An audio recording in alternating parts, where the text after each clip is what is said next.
we're not only focusing on how to write a business plan or something like that. That's not really our approach. So we look at desirability, what's desired out there in the market. And you need to be out there, you need to be talking to potential customers or potential users to really understand the problem in detail. Peak, the innovation talk by ekipa. Peak is an in-depth eye-to-eye exchange between equals with which we want to deliver knowledge and impulses for you to benefit from. Our founder Justin talks to guests about innovation, digital transformation, and the potential of the digital generation. In today's episode of Peak, I am talking to Oliver Hanisch. Oliver is CEO of Campus Founders, and the Campus Founders are actually pursuing a very common goal as we do. So they want to help young people and especially students to develop their own ideas and to work on their own ideas until they found their own startups. Oliver has been living for more than 10 years in the United States and more specifically in the Silicon Valley, and brings such a huge and such a deep knowledge regarding the perfect mindset, regarding the perfect structures for building up innovation ecosystems that he is now using to build up the Campus Founders program here in Germany. I've learned a lot from Oliver in this talk about how to build up innovation ecosystems, what structures and processes you need for building such ecosystems, and how to help young people to unfold their innovation potential. Enjoy this episode. Oliver, welcome to Peak, the innovation talk by ekipa. I'm really glad that you're here today. Thank you so much for having me. I appreciate it. Looking forward to our conversation. Me too. First question, how would you describe innovation with just 3 words? 3 words. The Christensen model is only 2 words. So 3 words is, for me personally, entrepreneurship, radical, economically sustainable. Yeah, these could have been 4 words, but it's okay. It's okay. Which everyday problem that you're aware of or that you're experiencing would you like to solve or to be solved with an innovative technology? I think one of our biggest challenges that we face is that we're polluting the oceans with plastics, that microplastics are poisoning fish and influence or poison our food chain. So I think this would be one problem I'd love to solve. All right. What was your recent post on social media? My recent posts, so I think I posted a job description for one of our startups, Market Pilot, that is growing and needs support. I posted my last column at the NTV channel.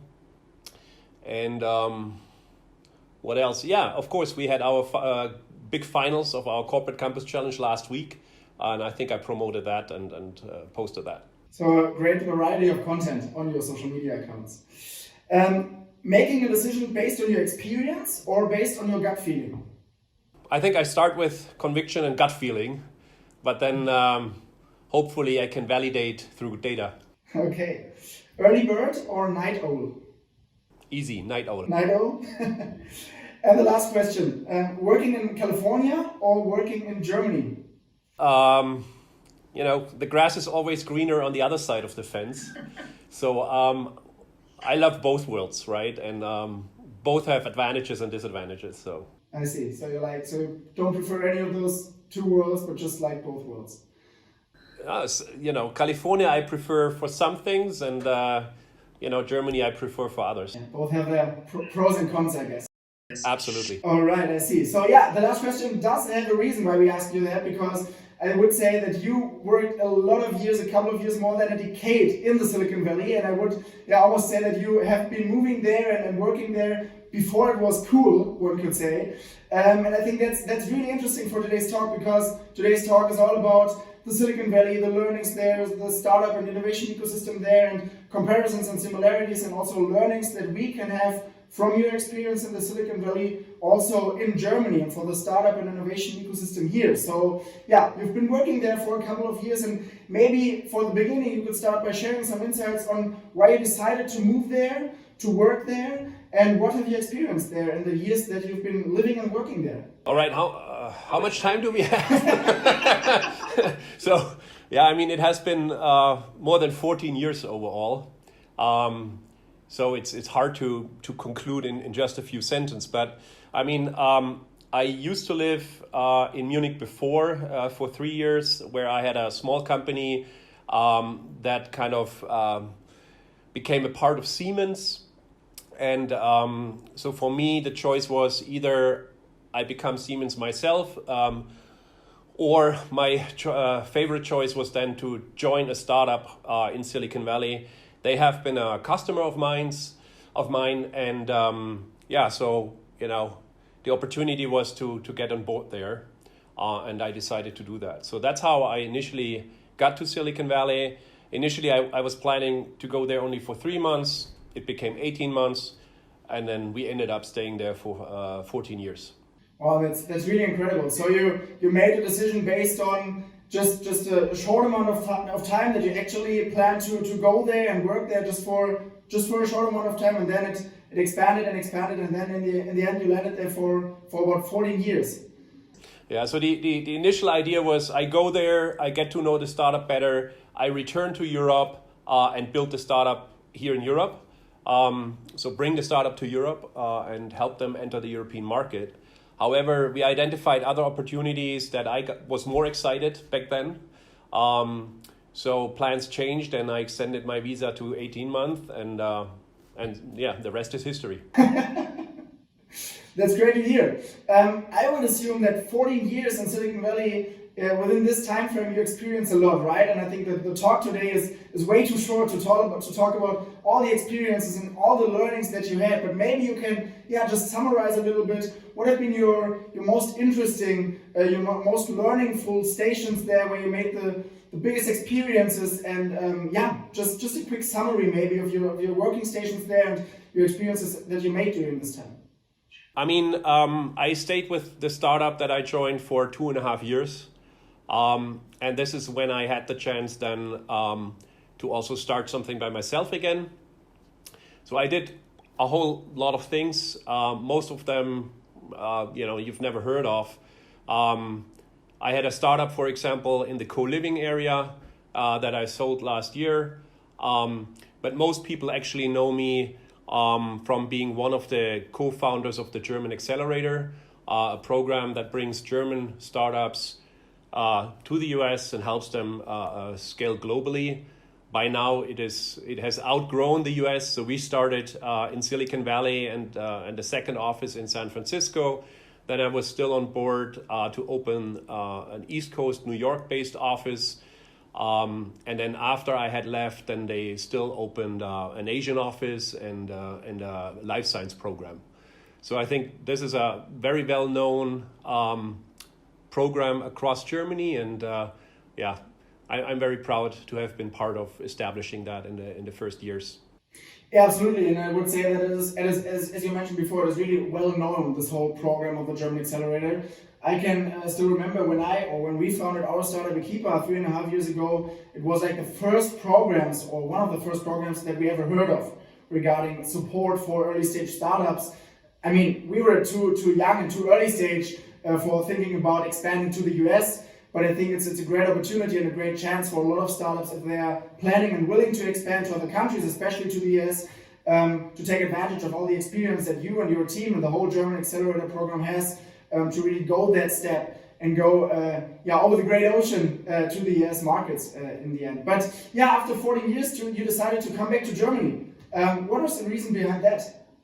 Well, I didn't have that on my agenda, quite frankly. Right, we had a consulting company over there working with German established companies and supporting them, and I also had my startup. So I definitely did not have that on the agenda. However, I was invited by the Dieter Schwarz Stiftung to come to Heilbronn, visit them, get to know what they're building here. So I did, and I got very excited about, what I've seen, whom I've met, and what's going on here. And when they offered me the opportunity to build Campus Founders as the Entrepreneurship and Innovation Center here, that was just very exciting for me. I'm glad that I had the opportunity to accept that. Now you ended up becoming the CEO of Campus Founders for also a couple of months and years. Meanwhile, so it seems like a really exciting program what you've built there in Heilbronn, because I would assume that we have kind of similar goals between Campus Founders and our startup ekipa. So we both want to unfold the innovation potential of young people and help young people to become entrepreneurs by themselves and make their ideas become reality. That's why we also co-initiated the Deutschland 4.0, Germany 4.0 format together at the end of last year, and now making it even bigger. How would you describe the core, the key goal of Campus Founders in one or two sentences? I mean, in a nutshell, we're a non-profit entrepreneurship and innovation center. And on the one hand side, we're inspiring people. We hope to inspire people to consider entrepreneurship and innovation as one of their career paths. On the other hand, we want to train and educate people interested. We want to make sure they have the right mindset. They have the skills. They know the methodologies that they can apply to increase the chances of success. But then we also want to support them incubating and accelerating their startups, and very importantly also connecting them with the community, connecting them with the ecosystem, and not only our own ecosystem, but other hotspots of innovation and other interesting companies across the country, but also beyond that. So we kind of consider ourselves to be what we call ourselves a mindset Schmiede, because I really believe that mindset is key, right? There is of course skills that you can learn and need to learn and should know, but at the end I think we're convinced that everyone can learn to act entrepreneurial, but we also know that not everyone is an entrepreneur. And so I think mindset is really one of the key success factors if you want to start something and be successful. All right, so let's imagine I'm a young student or I'm a young professional and I'm willing to build my own startup. Then I hear of a lot of different possibilities in Germany, and then I sometimes hear of the Campus Founders being based in Heilbronn. And there's someone, the CEO of Campus Founders, who's been living at the heart of innovation at Silicon Valley, at the heart of startups. And he talks about mindset. He talks about the mindset Schmiede at the heart of Campus Founders, and is willing to teach some skills and teach some mindset strategies and tactics for becoming a successful entrepreneur. What would you say is, I would say the other three key success factors, not regarding the mindset, we will talk about that later, but when you are willing to create your own idea and create your own startup at the very beginning when you are a student. How would you start? How would you start this journey? Yeah, I mean, look, I think one of the points you make is the most important one. Get started, right? I think a lot of people tend to overthink things or over-engineer or plan, right? I think one of the things that we try to communicate and convince people, and when we push them out of their comfort zone, is really about getting started, right? Of course, you can always find 100 reasons why something is not going to work. Absolutely. Right? Yeah. We really want them to go out and try, right? Put up some hypotheses. We help them to formulate them, right? And then we help them to go out. We open our network. and allow them to make sure that there is something behind their idea, or make sure that they're not wasting too much time following a wrong path, right? So like an open mindset. So don't hide your idea. Don't lock yourself up in your home office at the moment, at least, and think about it and strategize about it. But go out, talk to people, share your idea openly, freely, get feedback, and very importantly, benefit from the power of the community. I think this is something that is very important to us. So we're not only focusing on how to write a business plan or something like that. That's not really our approach. So we look at desirability. What's desired out there in the market, and you need to be out there. You need to be talking to potential customers or potential users to really understand the problem in detail. So we a lot of startup founders jump to the solution very quickly, and without really properly understanding the problem, without really probably knowing their customer or their user. And so a lot of the things that we do is focus on desirability, going out, talking to people, getting feedback, digesting that, iterating that, and spend more time in the problem space in the very beginning before you go on to design a solution or build a solution. Seems to be like a multifaceted variety of things that you learned in Silicon Valley and are now willing to teach here in Germany or to deliver to German young people who are willing to become entrepreneurs. And I think there were a couple of, from my perspective, crucial things that young people need to learn and need to know when they are willing to become entrepreneurs. I would like to emphasize a couple of these because this is also my experience as a young founder as well. The first thing that you said, I find it's really interesting and really important. Just start and don't hesitate too long, and don't hesitate too long by thinking about everything and thinking about every problem and every hurdle and challenge that can arise and will arise, in fact. This is something I always tell young students and young people who are taking part in our challenges, creating new ideas, creating new business models, but at the same time, don't be blindfolded, right? So don't just start with a solution and be blindfolded with this solution, and don't just be too focused on your solution without having a look at the desirability, as you mentioned before, at the customer need. So start, don't hesitate too long, don't be too aware or don't have too much fear about the risk that can arise, because in the end, from my point of view, I don't know how you see it, there's not that high risk when you start working on an idea or working on a startup, because you always make such a huge experience when working on your own idea. But at the same time, focus on your potential customer, focus on the desirability in the market, and then develop a product that fits the market and fits the customer needs in the end. This is, something I would totally agree on. Definitely, right? So whether it is user centricity or customer centricity, I think that this is very key, right? And you can only achieve this if you go out and if you talk to people. And then, one of the things is that a lot of founders are very product focused or tech focused, right? And I tell you, it's great if you have a tech team to start a company. I really appreciate if there's a team that has a strong technological background and they can actually build the product themselves.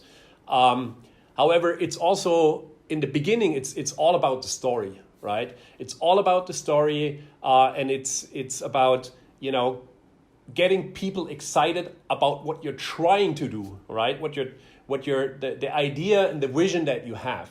And to have that, it's not needed to build a product first, right? And so what I see also in Germany specifically is that there are a lot of people that have products, and they're perfectly functioning, right? They're good, working, perfectly fine products, and then they put them on the market, and then they're wondering, why do I not get any traction, right? And so then it's very challenging if you have done the second step before you did the first step, it's really challenging to go back. And if you don't have a key story about that, right, then it can become hard to find customers in the end, even though the product is working totally fine. Yeah, I mean, you need to have a great story. You need to convince other people to join it, to join you and start building something, right? So the story you need to build a team, right? The story you need for potential customers, the story you need for potential investors, right? In the beginning, you don't have much, right? And you have the choice of building something, and then you have something to show, or developing a great story, an engaging story that gets people excited so they can't wait until you deliver a product, right? And so I always opt for the first one. Make sure you have a story, you go out there, you test the story, you iterate until the story meets the requirements or the needs of your target market, and then you start building. Story seems to be quite important if you want to build a startup. That's something I absolutely agree on as well. What is the key to build a great story? What would you say? I mean, you've built a couple of startups. Seems like a couple of them have also been quite successful in the past. So it seems like you have some experience in building great stories. What would you say, what hints would you give to young founders or potential founders in building up a great story around their idea, around their product as well? I mean, it always depends a little bit. It's not one story, right? It really depends on who are you talking to, right? And obviously, when you talk to potential co-founders, I think the story is slightly different than when you talk to investors or when you talk to customers.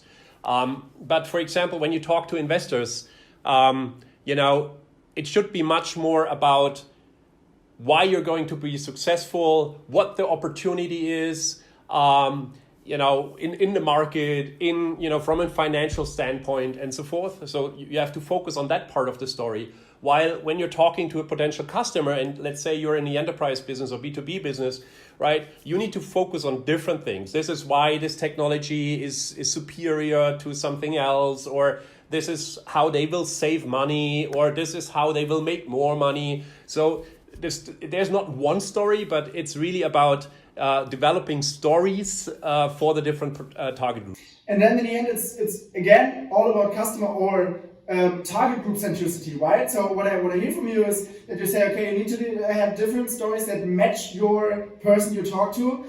So again, it's about centricity of who you talk to and who you want to bring to the table or co-create together with you, for example, as a co-founder. Yeah, so totally agree on this point. And you need to adapt, right? You need to adapt your story and also your product to the target groups that you want to work together with, or that you want to become your customer or your co-founder or whatever. Regarding a good story, I could imagine what also helps is the impact factor, right? So this is something we also experienced. If part of your story is that you want to have an impact, or even better, a social impact, this could help as well for creating a good story. And this is actually a pretty good transition regarding one topic I would like to talk about with you together.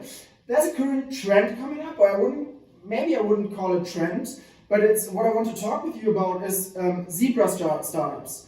These are startups that are not just focusing on making the highest possible profit, but also making the highest possible social impact. How would you describe this? Is it a trend? Is it something that will last on for long term? Or how would you describe this zebra startup topic at all? I don't know, a trend, for me, a trend comes and a trend goes. So I'm not sure if it is a trend, but I would say it's a movement, right? Mm-hmm. It's a movement. So it's more value-based, right? You say it's more about just making money, right? Everyone talks, or, by now everyone knows what a unicorn is, right? A unicorn startup is. So in the past, it was all about how do we build the next unicorn, right? And I think that time has passed a little bit. We are in very challenging times right now. We're facing a lot of new challenges that we were not used to. It's all about supporting each other right now and so forth. And Yeah. So whereas unicorns are really about, taking market leadership, pushing others out of the market, owning the market, and focusing on profits. Zebras are much more, right? They're black and they're white. So of course, I'm not a big fan of these startup romantics, right? Startups need to make money, period, right? And so do zebra startups.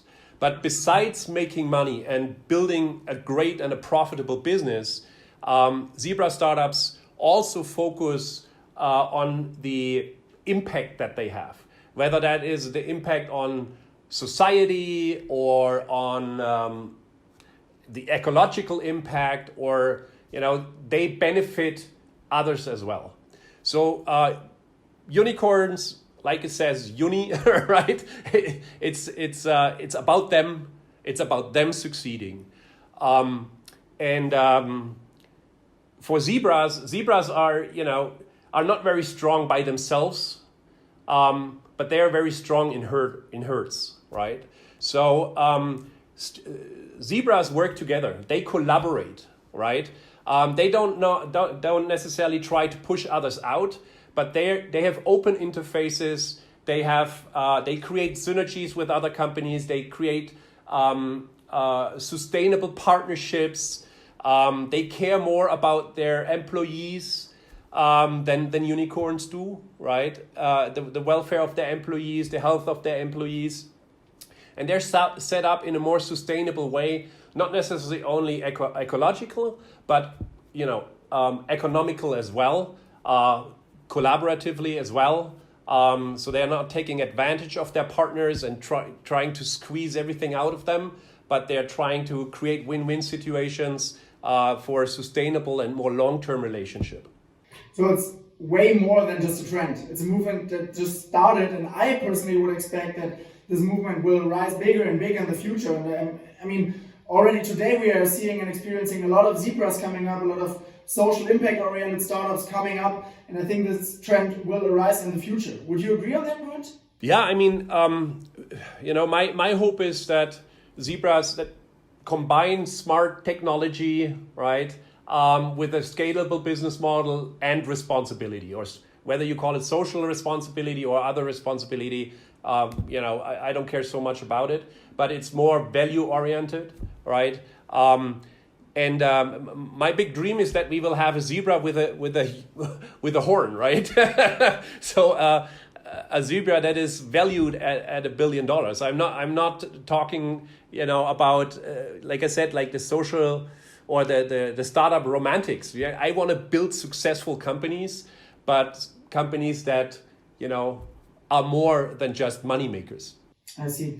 What would you say, where does this movement come from? Has it also been started at the Silicon Valley as a lot of startup trends in the past? Or is there any other origin where you would say, okay, this is the starting point for zebra startups in the past? I think it is definitely from the West Coast. I don't know if it's from Silicon Valley or other areas, but the first time I read about it, it was like a informal kind of forum exchange of people, and they put together a kind of a white paper or a piece where they described zebras and they're thinking about it. So yes, I think it originates on the West Coast, but I think now it's kind of picking up everywhere. At least the wording, the zebra as a brand for a type of a startup. I think it's growing. I think it's gonna stay with us. I think the generation that is starting companies now is very value driven, and so I don't think it's a trend, but like a long-term movement or new category of startup. Or maybe the new normal as well in the future. So maybe in a couple of years we're not talking about zebra startups, but just about startups and the common sense that they are value driven and profit driven at the same time. Absolutely, and this is exactly what we were talking before. When you tell your story, right? So if you tell a zebra story, that may be very appealing to a lot of young people that want to join your startup because you're about more than just making money. You're about making money and having a social impact. Yeah, absolutely. So I would like to come back to one of the topics we talked about before already, mindset. I think we can learn a lot from the mindset of the Silicon Valley, and I would assume that there are some differences between the mindset of the founders there and of the mindset of the founders and startup experts in Germany. You are the absolute expert on that topic, I would assume, because you've been living there for 14 years.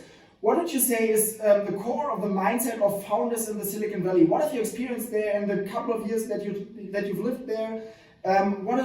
What is the mindset that they are living on, and why are they so successful in building new ventures and building new startups in the end? Yeah, so I think there's many reasons. I think first of all, I think there are a lot of role models, right? So if you're there now, there are a lot of role models, other students that sit next to you that want to build a startup or are already doing it while they study, right? So it's not like you've heard about it or you've read about it, but it's actually happening left and right. So there's such an easy access to startup activity that when you move there, for example, to study, there's no way around, right? So when you go into an engineering class at Stanford and you ask what people want to do after they graduate, probably 3/4 say, I want to build a startup. And that's completely different in Germany, right? So if you go to an engineering class in Germany, you ask the people, I would assume that almost none of them would say, I want to build a startup after finishing my degree, for example. So then the other thing is, what I've realized is that people are very hungry, right? They are very driven. They really want to change the world, right? And there's no better way changing the world than building a company to do this, right? And so I think this is one thing that we can learn here is, we're doing all very well here, even now in the crisis, with Kurzarbeit and all the other things that are available here. People in the US don't have that. So they have to be on their toes all the time, right? And so they're much more willing to get started because there's no security in the back. But even if they're doing very well, for whatever reason, they're very positive. They always see the glass half full, right? They don't look at the risks and try to minimize risks to keep a status quo. They are looking at the glass half full, right? And they're looking at how can I do better? How can I be successful in whatever it means? And for them, success is also it's also economical success, right? Because there's a different system, right? This is a story we could talk about in another podcast, I guess. But the system is set up totally different. So people who make a lot of money are really role models, right? Because when you make a lot of money, you can support universities, for example. You can support a lot of things that here the state takes care of, or the government takes care of, but not over there.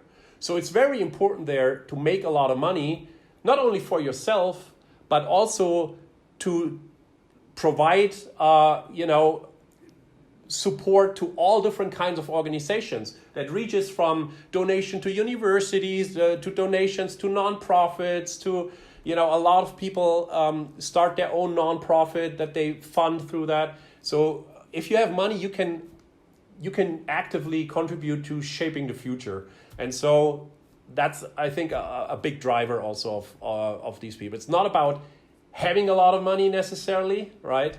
But it's about having the means to have an impact. Right? Then,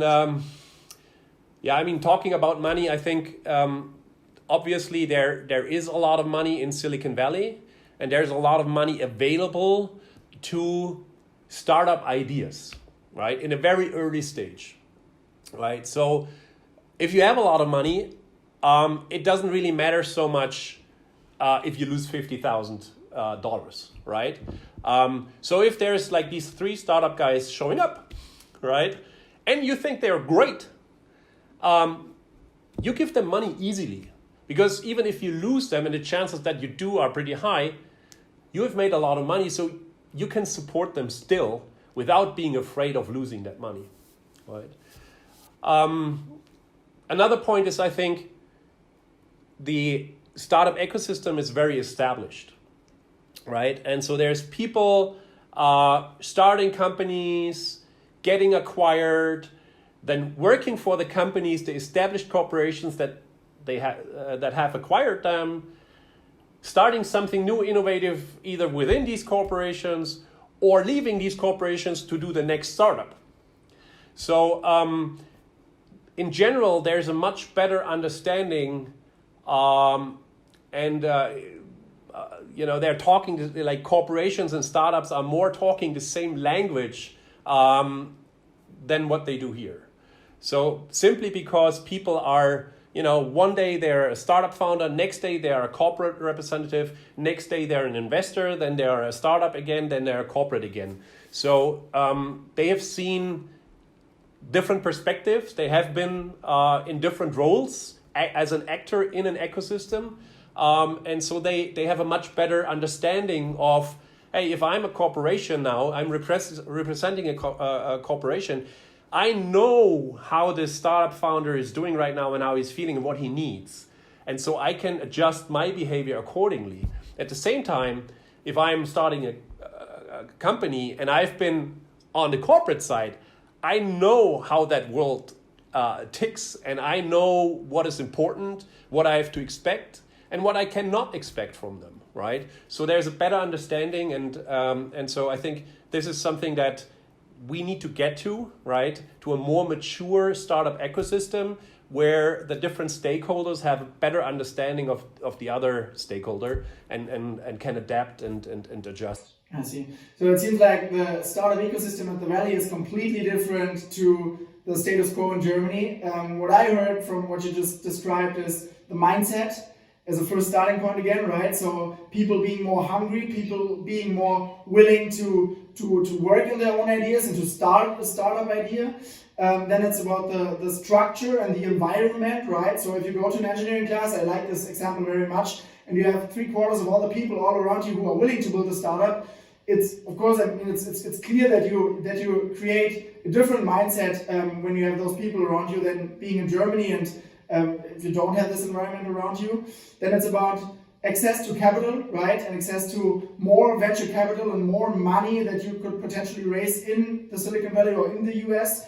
If investors and venture capitalists are more willing to invest in your idea, and there's a smaller hurdle or a smaller gap between the capital and startups. And the fourth is the structure between startups and well-established companies, for example, and they don't speak this completely different language as it is, in fact, in Germany, in a couple of different areas. So it seems like a huge task to take the status quo from the Valley and have a transition to Germany and help to create a better, a larger startup and innovation ecosystem in Germany. But what I understood from your words is that you are willing to work on this task, right? And that you are willing to bring those learnings from the Valley to Germany. Now I come to my kind of huge question, but how do you start by overcoming those hurdles? How do you start by overcoming the status quo, which is so completely different to the Valley?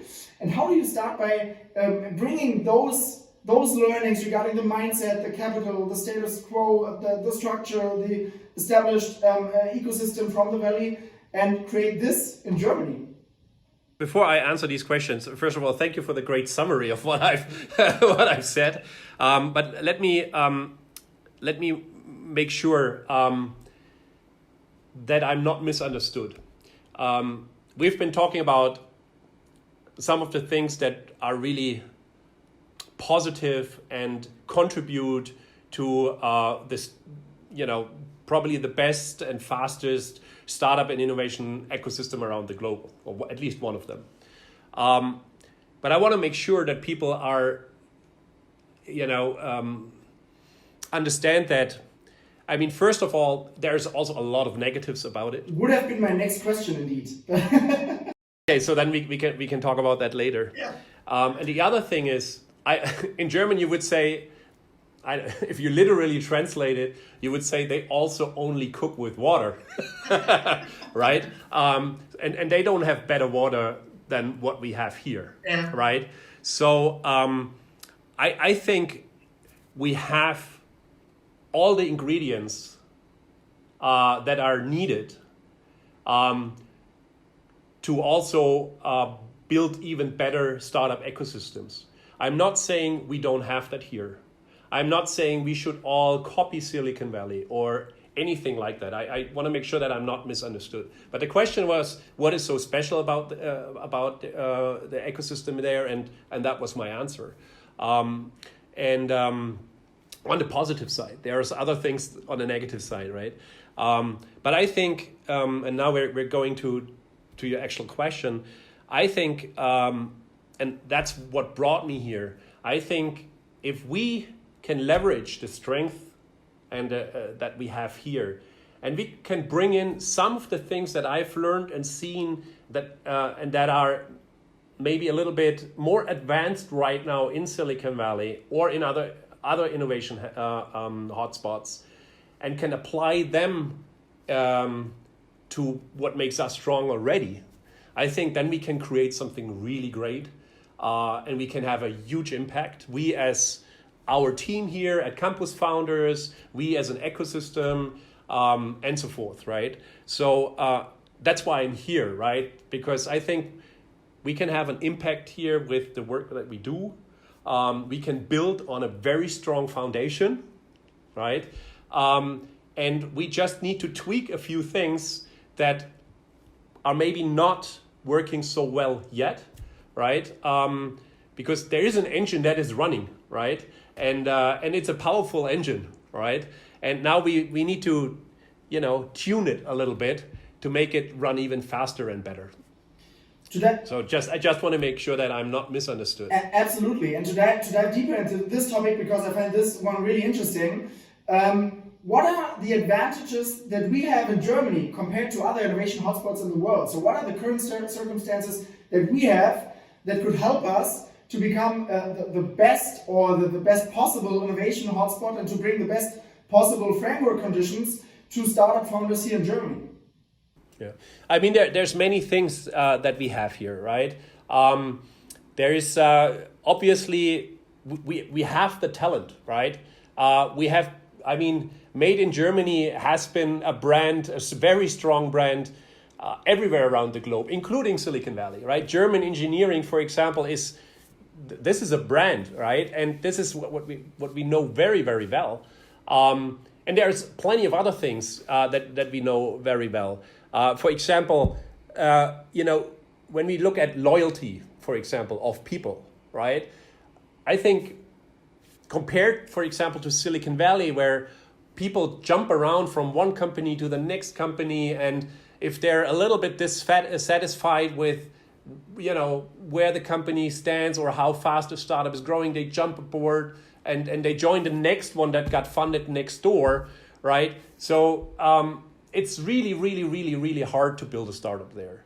And even though if there is a lot of money, it's really, really, really, really hard to get that money, especially if you're a foreign founder, especially if you're not networked there, especially if you did not graduate from Stanford or Berkeley, or if you have not built a great company before. So if you think, I go to Silicon Valley and there's so much money and I'll get some money and I'll easily build a startup there, I can tell you that's not going to happen, right? In most cases. So I think there is a lot of advantages that we have here. You can get grants that are not available in the US, for example, while you're still studying. You can get money to start building your startup. You don't have to max out your credit card. You just get it if you were successfully apply to it for it. You have a lot of organizations that are dedicated to supporting you.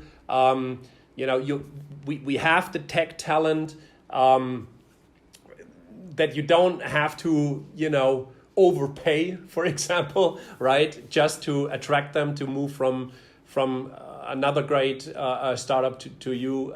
So I think there's a lot of things that, I think are advantageous here in Germany. And I would always kind of prefer, probably, especially if I'm a tech-driven startup, to have my development team here.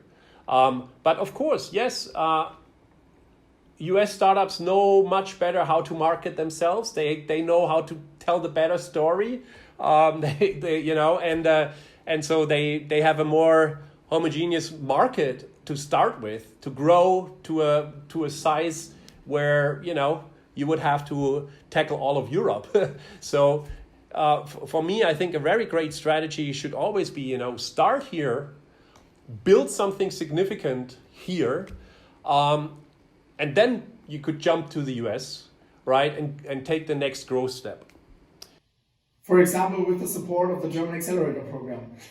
For example. All right, this makes a great conclusion.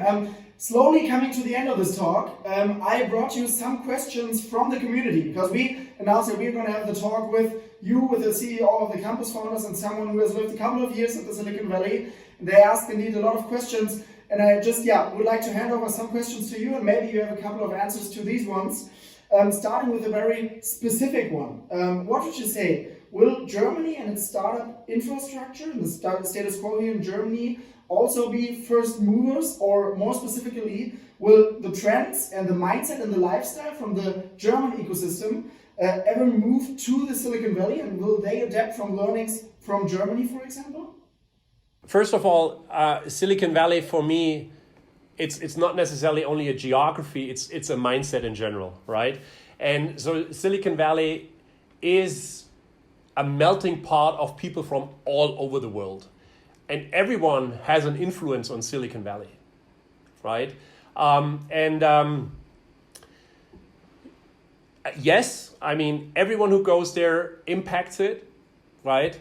And I think there are a lot of very talented, very strong German entrepreneurs, German engineers, programmers, or whatever, who have a big impact on Silicon Valley today, right?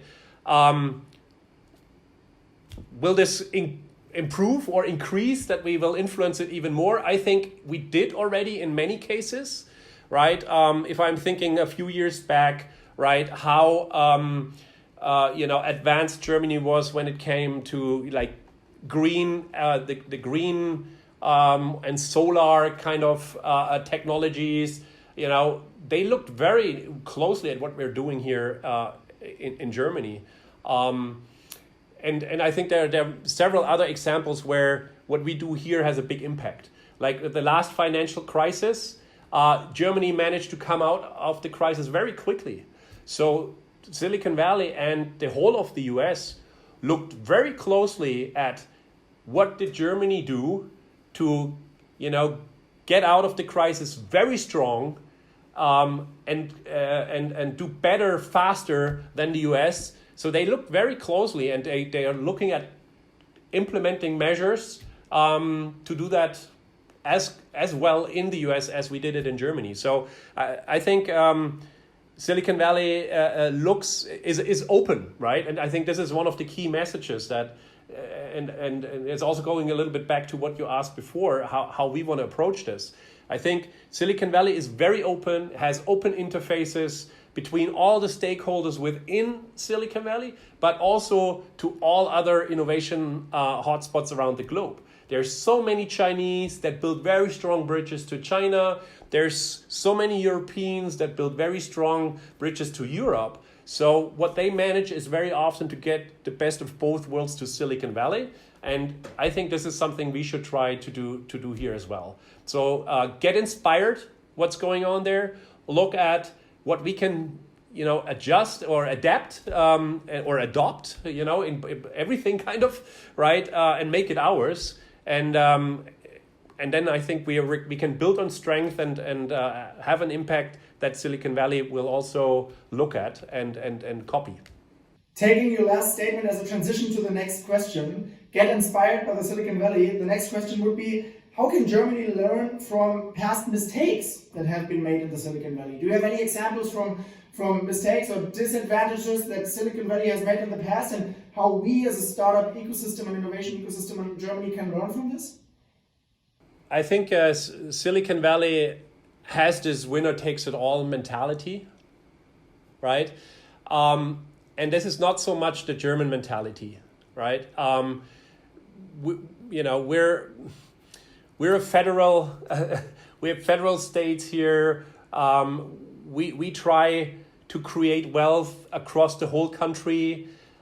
We try to have a small gap between the poor and the rich, right? So there's a lot of things that we're doing and that don't work so well in Silicon Valley, right? And so I think there have been a lot of mistakes made in Silicon Valley that we should avoid by all cost, right?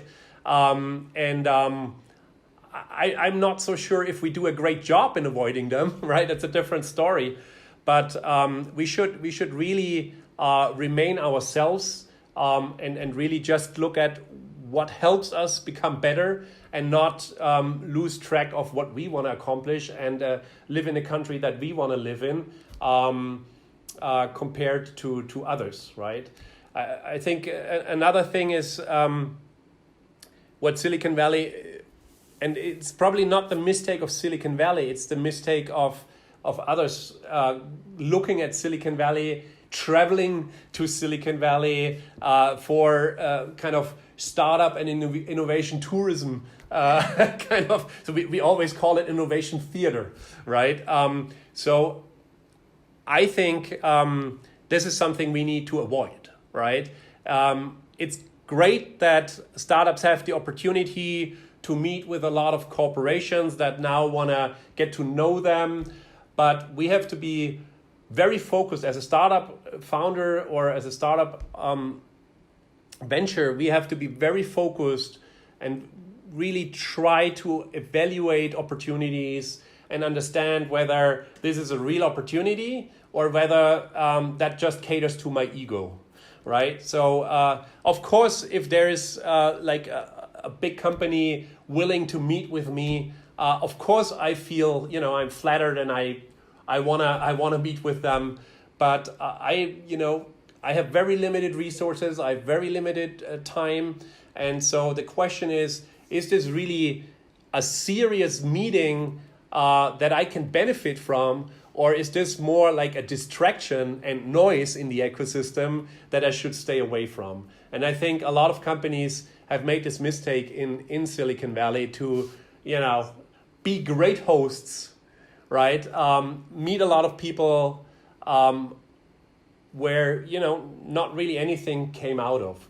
All right, I see. And the last question from our community, and I would assume that this is also a really hard one for you to answer. What would you prefer, the German focus on being perfect and overanalyzing things, or the Silicon Valley mindset of failing fast? I think failing fast is the right thing, right? Failing fast and failing forward, right? So it's not about failing, right? It's about what you learn from it, right? And so, in Germany, we tend to think things through, plan properly, consider every possible scenario and have a plan B for everything, right? But it's more like I said in the beginning, get started, right? Don't, be aware that you don't know everything, right? Get started, build, measure, learn, as we say in the startup world, right? So, and adapt if necessary, right? Or just pull out and kill the project, right? And start a new one, right? So I think, yes, fail fast, fail forward, pivot, and consider good to be good enough, right? It doesn't have to be perfect in the beginning, right? I think this is very, very important and is hard for a lot of us to to really live and execute on. I personally would like to add one more comment on your statement, because I really like what you said. And I would like to state that failing doesn't have to be an end in itself. And I think this is something a lot of people misunderstand in a lot of ways, because I talk to a lot of people about this failure culture, and this is not here in Germany, and it is not accepted in Germany that you're allowed to fail and that you should fail fast. But from my personal view, and I don't know if you accept on the statement, but I would say that failure and failing is not an end in itself, in terms of you shouldn't aim for failing, but if you fail, you should learn from it in the best possible and fastest possible way, right? So it's not about just failing and then staying on the ground and lying there, but it's about standing up again, getting up again, and then learn from your failures, but not just aiming for failing.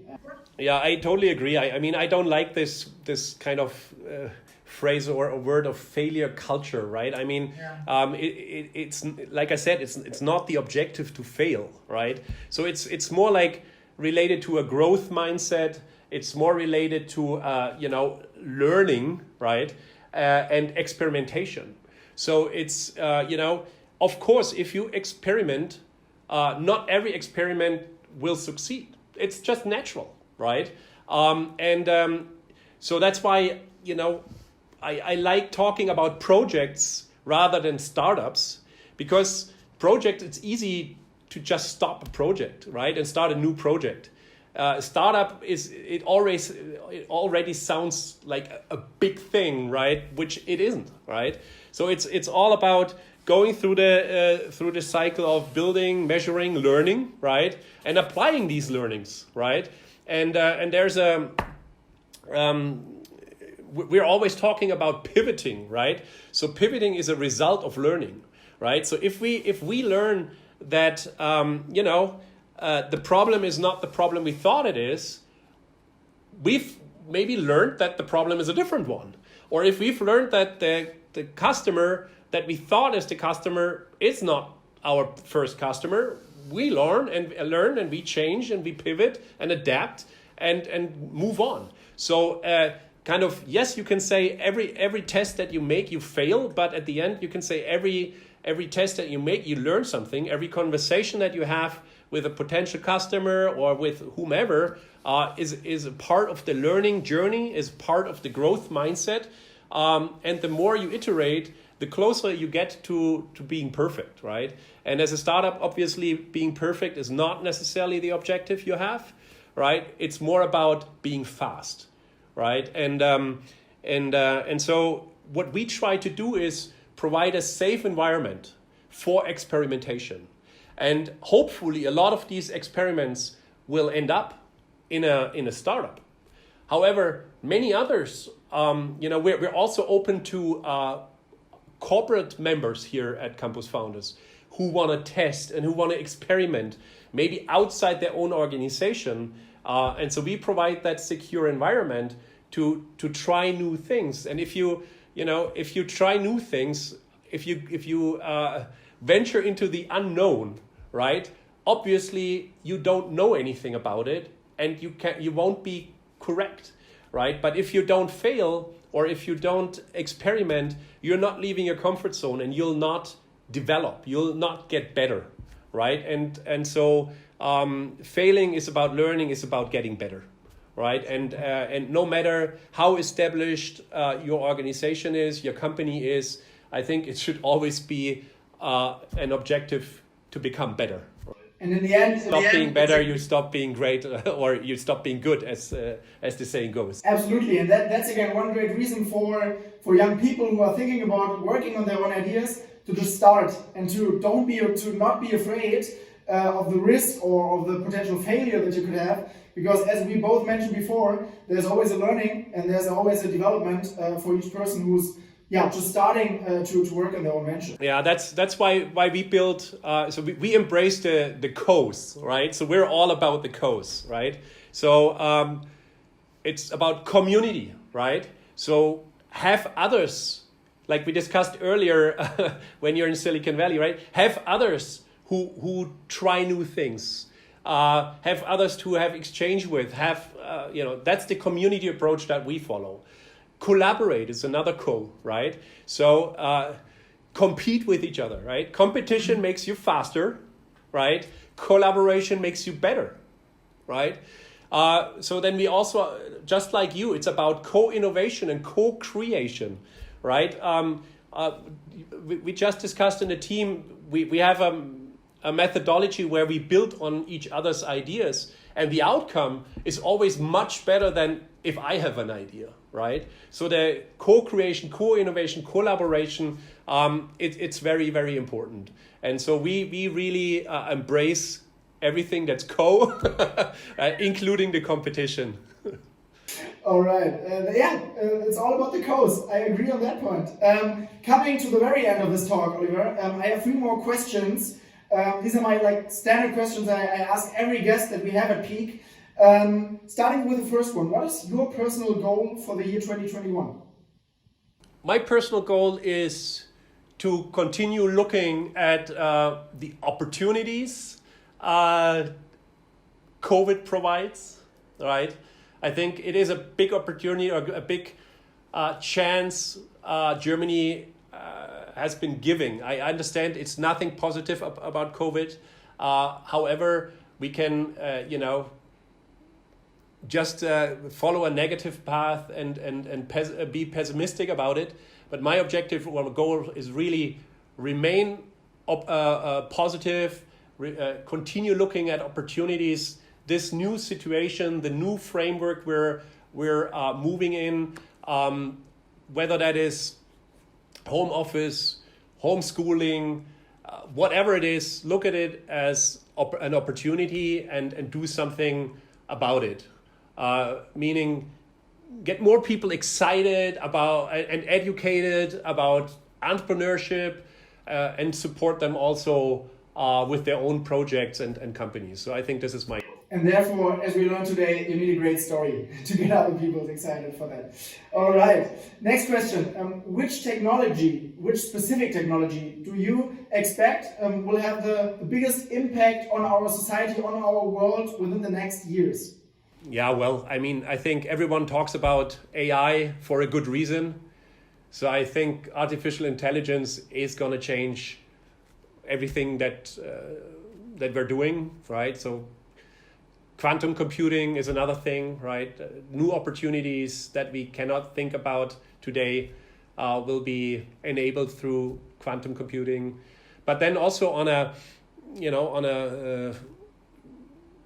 shorter term, related to the situation and the pandemic, I really believe that ed tech, HR tech, new work technologies will thrive, right?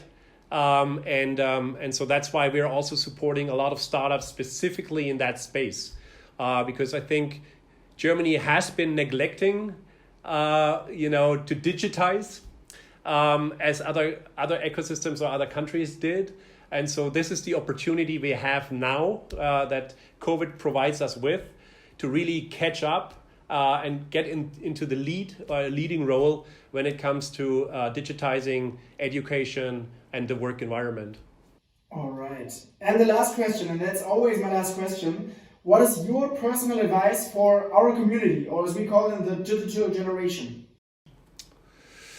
Yeah, I think what I realize is that the digital generation, as you call them,